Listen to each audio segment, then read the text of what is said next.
obviously we have the announcement of Willie yesterday. Any other new transfers that are possibly on the way that we need to know about? We're working on finalizing one more as a free agent signing. So nothing. Well, it's not finished yet, but we're hopeful by the end of the day we'll get it done. And is there like a certain position that you guys are looking for? He's another attacking player. Another attacking player. Okay.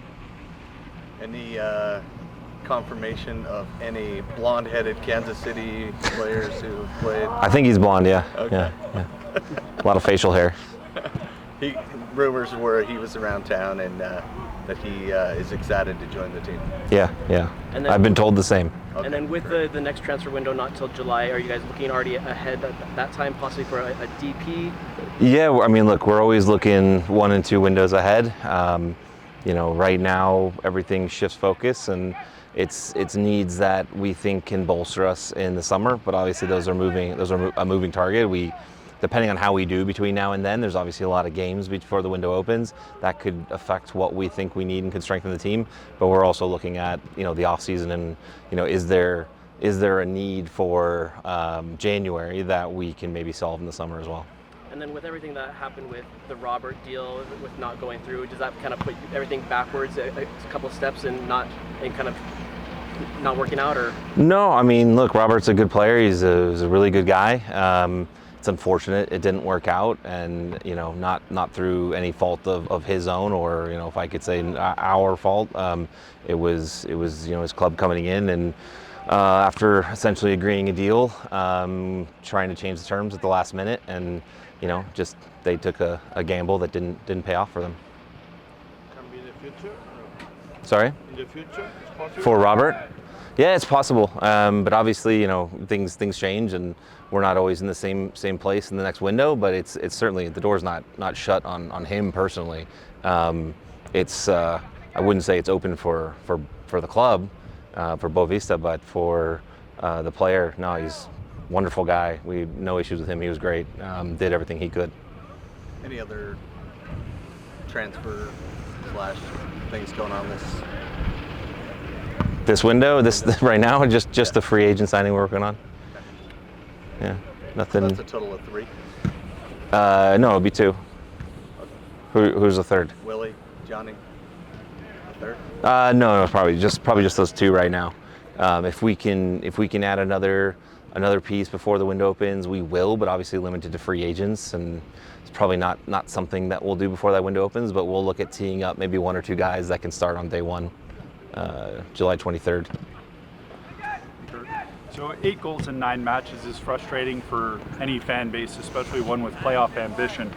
From your seat, what's missing in the final third, and can fans realistically expect Agata and Russell to fix those woes? Yeah, I think what's missing in the final third is a lot of things. It's decision making, it can be quality, it's even volume, right? Because I think we get into good setup positions a lot, but we're not converting those into actual shots, actual chances, because I know everyone's favorite advanced metric is expected goals. Well, the fatal flaw in expected goals is you have to shoot. And so if you're not generating shots, you're not generating expected goals, even if you're in good parts of the field. So we use something else sometimes called expected threat, which can at least measure you getting into those parts of the field. But again, if you don't shoot, you can't score, and sometimes that doesn't matter either. So yeah, we just need more quality, better decisions in the final third, and then volume. We need to get there more and more often.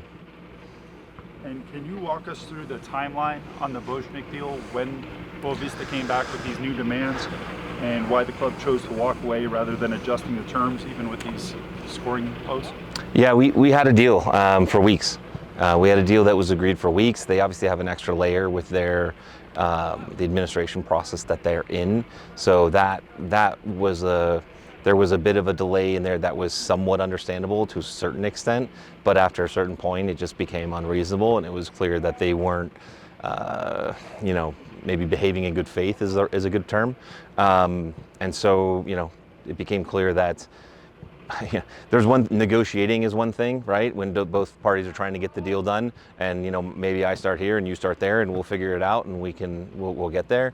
But I think when there's a lack of trust, or when the trust is broken in that relationship, it becomes difficult to to make concessions and to adapt and to adjust. Because if I give you this, then you're just going to maybe ask for something else and something else and something else, and are we actually ever going to get this deal done? And so in my experience, when there's only 2 of the 3 parties that want to get the deal's not going to get done. And that's basically what this came down to. And back of house, can you tell us the process for setting budgets on player purchases and who ultimately makes those Who calls? wrote that question for you? I was up until 2 this morning, buddy. Is it 2 a.m. question? I woke up. Did you handwrite them first? You don't want to see those notes. I love you too much. Okay. Sorry, what was the question? I want Was to put you in a bad spot. the question was how we set budgets? Worse than this spot. What is the process for setting budgets on player purchases, and who ultimately makes those calls? Yeah, so there's kind of 2 layers to that, because obviously with the salary cap, it's an extra wrinkle. We have mandatory spend and discretionary spend. So oftentimes we look at for players that fit the mandatory spend criteria, right? We look at what we have in the cap, what the market is in MLS, and kind of fit, like we want to be competitive in those positions, like some right back, left back, whatever it is, center back. And so we kind of run it that way.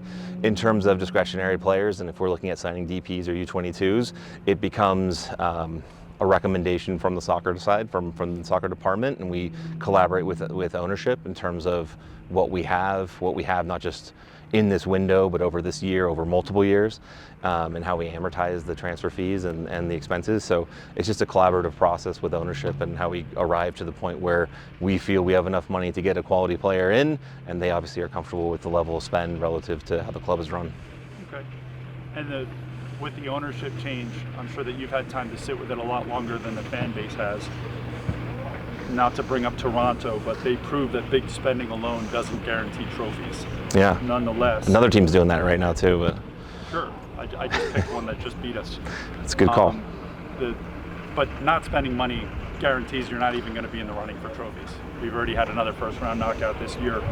What do you think the Miller family's philosophy is on investing in top tier talent? And are marquee players part of the vision? Is that something we should even be thinking about as a fan base?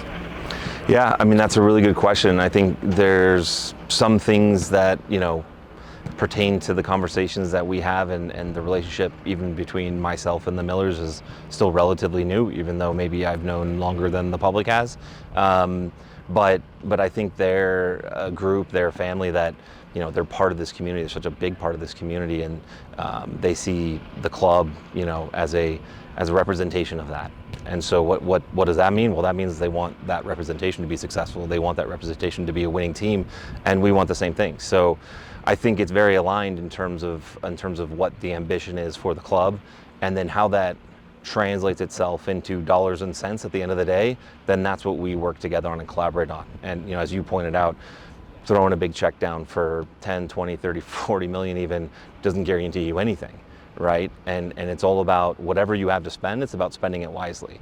I've been at Seattle, I've been at Miami, I've been at LA, and now I'm here. And this is my favorite place to be. And it's not just because Utah's amazing, but it's also because the way the club operates, I really enjoy.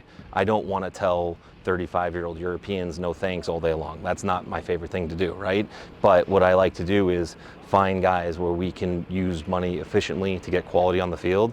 And, again, when you discover a player, there's nothing better than that, right? When a guy like Andres Gomez does really well, there's nothing better than that. Dominic Marzouk, Brian Ojeda, Emeka Anelli, right? That's fantastic. So.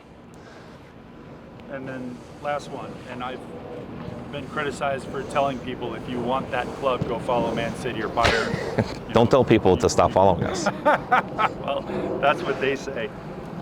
Respectfully, how do you respond to fans who feel that this club talks a lot of ambition, but doesn't back it up with action on the transfer market?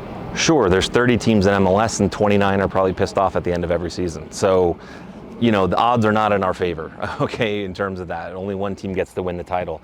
But just because your team doesn't win the title doesn't mean they're not trying to win the title. I think the investment that the Blitzer Group, and obviously now it's the Millers, but have made since I've been here has been extensive, right? And the amount of transfer fees that we've put in, the spend on discretionary players, right? When I got here, there was, I think, 1 or 2 DPs and no U22 players, right? Now we've got a DP, we've got 4 U22s. Last year we had 3 and 3. So there is consistent investment at that level, right? And I think the level of investment, while it might frustrate some fans, I think is appropriate enough to find success in this league. And look, I'm never satisfied and never happy until I'm part of the one team that is happy at the end of the season out of the 30.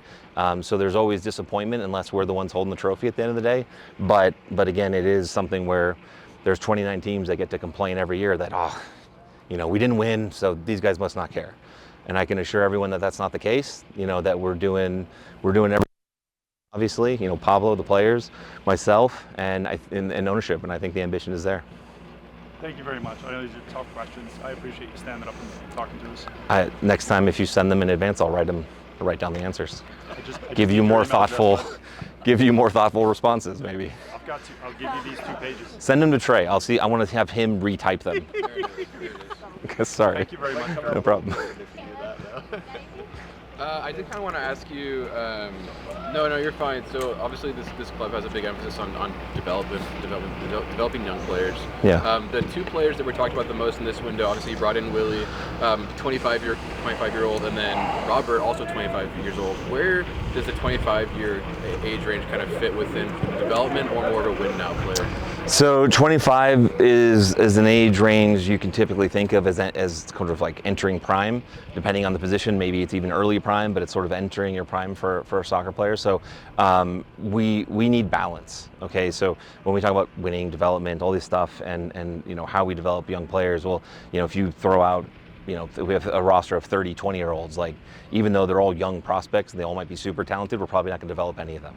Okay, and so the right balance within the roster is what we require. So yes, we have some really good, really young players. We have some good prime age players. We have, we probably need to add 1 or 2 maybe more experienced players, but we have, one really good experienced player in Rafa Cabral, who's had a lot of global experiences to bring to the group. So we're just constantly looking for that right balance when it comes to age and experience and leadership and character and mentality and everything.